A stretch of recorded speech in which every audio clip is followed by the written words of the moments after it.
Nagbigay po ng matinding pahayag ang crypto investor na si Ginoong Armando Pantoja o kilala bilang Tall Guy Tycoon na maaari pong maging pinaka-importanting buwan sa kasaysayan ng XRP ang October.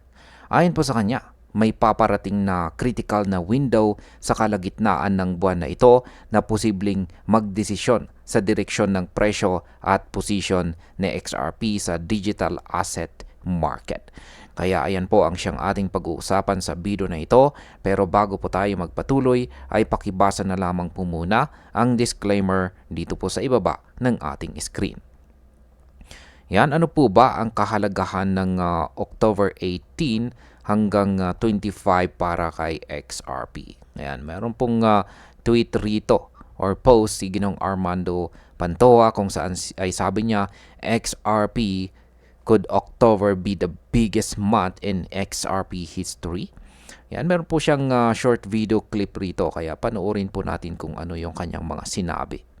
XRP could be at the cusp of an explosion in October, and it's because of this one thing nobody's talking about. I'm Armando Pantoja, aka Tall Guy Tycoon. Follow me to catch the hottest investments in crypto and tech before the masses. Between October 18th and October 25th, the SEC will review 7 XRP filings, a decision that could shift the entire crypto market in Ripple's and XRP's favor. Polymarket's given a 95% chance for an XRP ETF approval.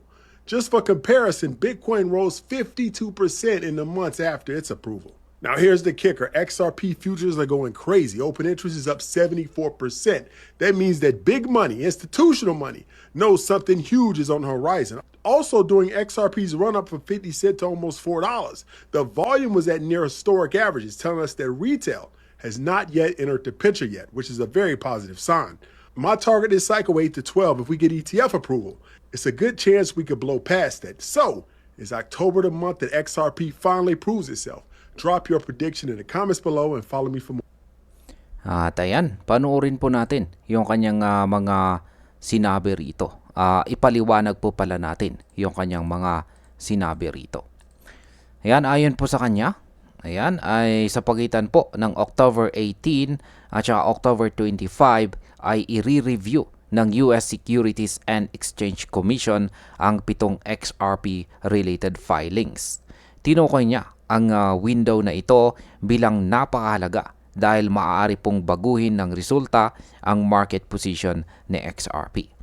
Kaya ang possible market impact po rito ay kapag pabor ang desisyon kay XRP, maaari pong makaranas ito ng malaking pag-angat sa presyo at mas mataas na interest mula sa mga institutional at saka retail investors. Ano naman po ang sinasabi ng ETF approval probabilities? Binanggit po ni Ginong Pantoja na ayon po sa Polymark, 95% ang posibilidad na maaprubahan ang XRP Exchange Traded Fund or ETF.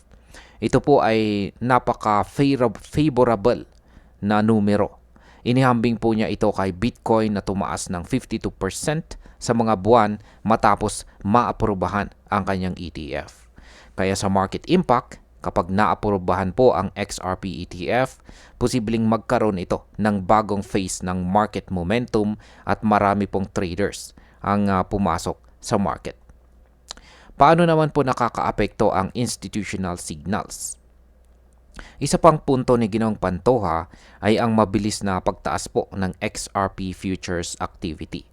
Tumaas po ng 74% ang open interest sa XRP futures na nagpapakita po na naghahanda ang mga institutional investors para sa posibleng malakas na galaw sa presyo.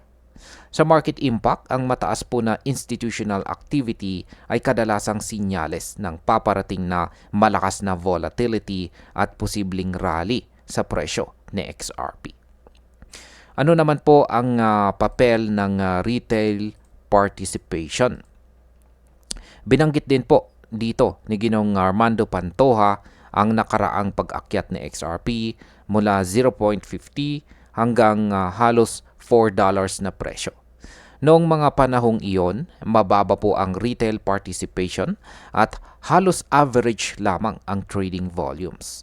Ipinapakita po nito na may malaking potensyal pa ang market kung mas maraming retail investors ang sasali. Ayon po sa kanya, ang target range niya sa kasalukuyang cycle ay nasa $8 hanggang $12 at ang pag-approve ng ETF ay maaaring magbukas ng pagkakataon na lumampas pa rito. Sa market impact, kapag tumaas po ang retail participation, maaari pong mas lumakas ang upward pressure sa presyo at makamit po ang mas mataas na valuation ni XRP. Bilang panghuli, ang opinion ko naman tungkol dito ay napaka-critical po ng October para kay XRP dahil nagsasama-sama po rito ang tatlong malalakas na signals. Una ay ang regulatory developments, pangalawa ay ang institutional positioning, at ang pangatlo ay ang market potential. Kung pabor po ang resulta ng SEC review at naaprubahan ang ETF, malaki po ang chance na makakita tayo ng malaking rally. Pero dapat pa rin maging maingat sa volatility at posibleng retracements. Para po sa mga traders at holders, maganda pong bantayan natin ang price action sa paligid po ng October 18 to 25 at ang magiging reaction po ng market sa mga resulta.